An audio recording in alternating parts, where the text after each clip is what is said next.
Hey, what's up, y'all? And of course, welcome back to another Alternative Factuals video. So yes, we're back with another video, and I wanted to kind of explain myself because I'm pretty sure the title might be considered misleading, but it's not. So this video is going to tackle two subject matters. One is going to be referring to a character, a Wakandan character known as Gentle, the Wakandan Mutant, who's Wakandan and technically Russian too, but I'll get more into that a little bit later. But also I want to kind of just dive into the fact that that there's something, I guess, regarding this character that I think needs to be discussed when it comes to Wakanda and just overall their behavior towards outsiders and, just their perception of things sometimes when it comes to very specific people or people who are different from them. And I'm going to say it's not consistent in every story, but I definitely think it's something that has been mentioned enough or kind of used enough to the point that I can use it in this kind of story breakdown. So this first half is going to be about the character Gentle, and then I'm going to transition myself into the second half of the story, or the second half of this video per se, and then that's kind of where the title comes from. So be sure to like, share, and of course subscribe so that we can keep up with stories like this and keep up with me breaking down subject matters and all that stuff like this as well.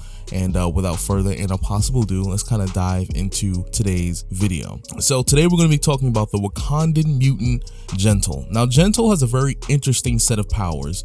For the most part, he's someone who his powers kind of physically augments his body so that way he can amass large amounts of strength, and then he can exert that strength, obviously through kinetic force, which allows him to punch really, really hard.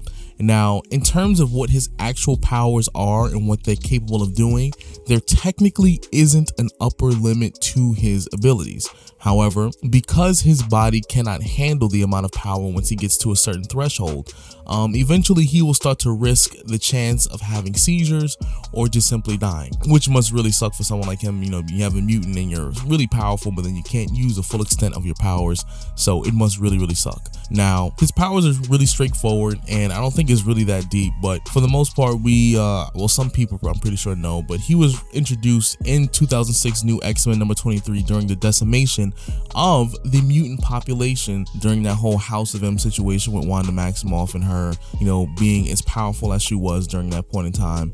But he was one of the people who actually retained his powers during that whole situation. He was often used pretty much simply as a background character, nothing too crazy, and no one really explored too much about his background. But then we saw later on in appearances that he was basically a mixed man. So he was someone who was from Wakandan descent, from a Wakandan woman, and then he was, a combination of a Russian man, like I stated in the beginning of this video. And even though his name is Gentle, his, I guess his government name would be Nezno Abidemi, which is obviously either I butchered it or I was very spot on. Either way, we'll find out eventually.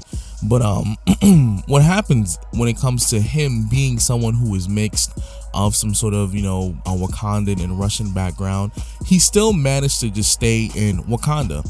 But because of his dual heritage, a lot of, conflict he had in Wakanda, a lot of people who didn't really like him was simply because he was mixed. If he was pure Wakandan, no one probably would have had a problem with him. But ultimately, people did have a problem. He was Wakandan and Russian, so basically he was seen as like a halfway outsider.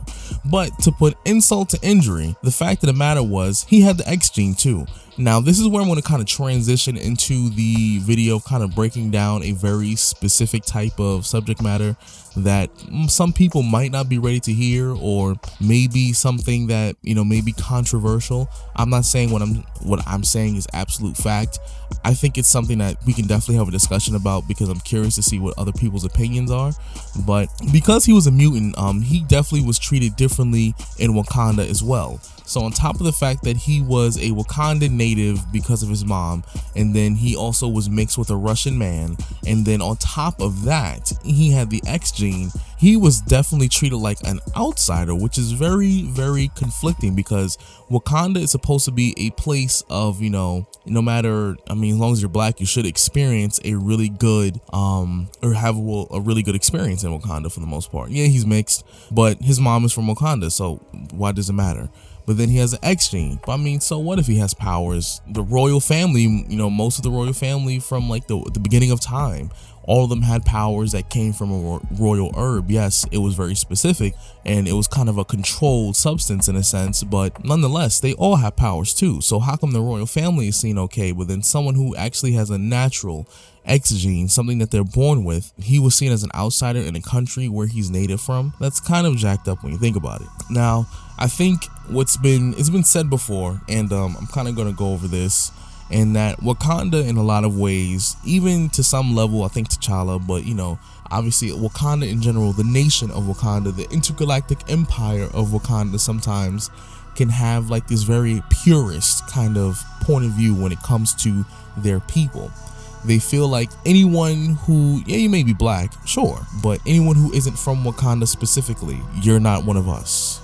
If somehow, like in this case too with Gentle, where his mother actually, got with a Russian man, had a child, they feel like, oh, you shouldn't have went outside of Wakanda. Wakanda is the best place for everything. Wakanda, you should be able to get this from Wakanda. Like, you don't need anybody else. There's a very purist mentality behind a lot of Wakandans in the way they treat people. And even though T'Challa has tried to break that cycle, because we already know eventually T'Challa will end up marrying Storm, because at this point when we talk about the decimation of the mutant population, we did not yet at that moment get to the point in which the whole wedding of Storm happened. But essentially we do know T'Challa is going to get with Storm, where ultimately Storm does acknowledge the fact that Wakandans have been treating him differently, and he basically gets these vibranium tattoos in order to help negate some of the power that was kind of building up in his body. And she also encouraged that he go to the school of the Xavier Institute, basically to learn how to control his powers. So T'Challa tried to do something different. He definitely did. But the people in the nation are still very much purist. They believe that, Wakandans, pureblood Wakandans are the only way to go. And if you're a Wakandan and you do anything else outside of Wakanda, you're betraying us, or you're, putting a knife in our back. You're doing everything you can to hurt Wakanda when everything is in Wakanda. And don't get me wrong, like, I understand to some level, because let's be honest, the world, one, is not perfect. Two, a lot of the destruction in the world, and even in the Marvel universe, DC universe, a lot of which came from European, obviously descent characters. So, and I'm not referring to simply, to story arcs. I'm just meaning like in terms of the movement of history in comic books follows very closely to the movement of history within the real world. So we do know that they cause a lot of problems, and I get why they would feel that way. But at the end of the day, why would they treat someone who is a Wakandan, native, someone who has the X gene, who X-Men are technically the minority on the planet, even though they are more powerful when it comes to their powers overall as a group of people? Why would you treat someone like that different, knowing that when they go somewhere else, they're not going to show them love? They're going to be treated even more different. Why not be the community and love them more, so that way they have a reason to stay, they have a reason to want to be a part of Wakanda? But they have this purist kind of mentality, which I think in a lot of cases that they probably don't talk about in too many stories, but I think in some cases, which is the reason why I think a lot of people might choose to leave or stay away from Wakanda, because it's just like it's a very extreme purist kind of point of view. And that was also kind of in part too why Storm kind of left. It wasn't the whole reason, but definitely people did not show her the respect or treat her with the respect that I felt like she deserved in the story. And I know obviously it's written for that reason, but a lot of the people I felt like gave Storm a little slack in Wakanda because she was not of Wakandan descent, even though she was way more powerful and probably could have destroyed that nation casually. But that's besides the point. But let me know what you think about this in the comments. I think it's a very interesting subject matter, because I did talk about this briefly in another video a little while back, and it's very interesting to see a character like this who is born there still suffer from some sort of prejudice when he should actually be having the best life ever. Let me know in the comments down below, and if you're new, please be sure to like, share, and of course subscribe and leave your comments, and I hope to see you later on. Peace out.